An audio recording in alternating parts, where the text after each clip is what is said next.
आज जरा इस बात को समझिए कि सरकार जनता को लेकर ही कितनी क्रूर हो सकती है। और उसमें हम आज जिक्र बहुत दूर का नहीं करेंगे। आप लोग हर दिन जिस बात को भोगते हैं वह है गाड़ी, डीजल, पेट्रोल। किसानी में भी डीजल की मात्रा लगती है।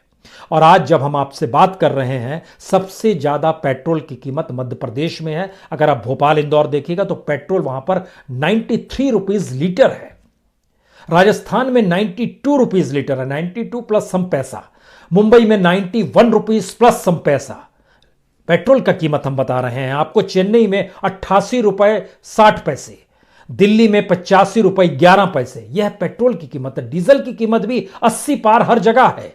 अगर वो मध्य प्रदेश में 83 रुपए 50 पैसे है, राजस्थान में 84 रुपए 33 पैसे है, मुंबई में 82 रुपए 60 पैसे है, चेन्नई में 80 रुपए 20 पैसे है, दिल्ली में 75 रुपए 80 पैसे। ये सारी परिस्थितियां क्या बतलाती है?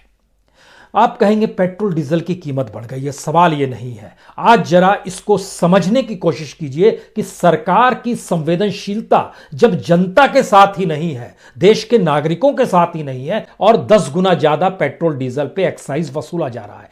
कमोवेश यही स्थिति आज की तारीख में आप सीमेंट खरीदने जाइए, सरिया यानी लोहा लेने जाइए, यानी कोई भी चीज अगर आप लेंगे तो आप उस बाजार को अगर पिछले साल से ही एनालिसिस कीजिएगा तो इसका मतलब क्या है कि अगर 10-10 गुना चीजें बढ़ गई है तो क्या यह लूट मची हुई है? इसी पीरियड में लोगों की नौकरियां जा रही थी और उसी पीरियड में आप पेट्रोल डीजल पर एक्साइज बढ़ाते चले जा रहे थे। और बढ़ाते बढ़ाते कितना बढ़ाते चले गए, हमको लगता है यह भी जानना चाहिए।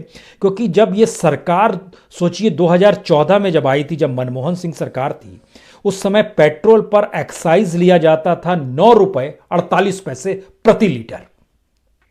और आज जब हम आपसे बात कर रहे हैं तो एक्साइज लिया जाता है 9 रुपए 48 पैसे से बढ़ते बढ़ते ये हो गया है 32 रुपए 98 पैसे।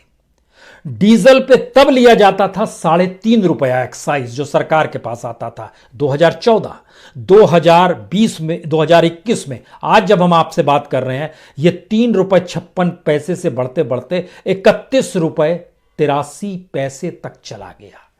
यानी इतनी बड़ी तेजी से चीजें बढ़ गई है तो क्या यह लूट मची हुई है?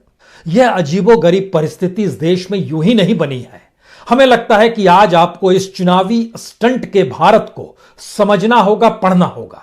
इस देश के भीतर में राष्ट्रवाद भी क्या चुनावी स्टंट है? इस देश के भीतर में काले धन से लड़ाई भी क्या चुनावी स्टंट रहा? इस देश के भीतर में भ्रष्टाचार से लड़ाई क्या यह चुनावी स्टंट रहा?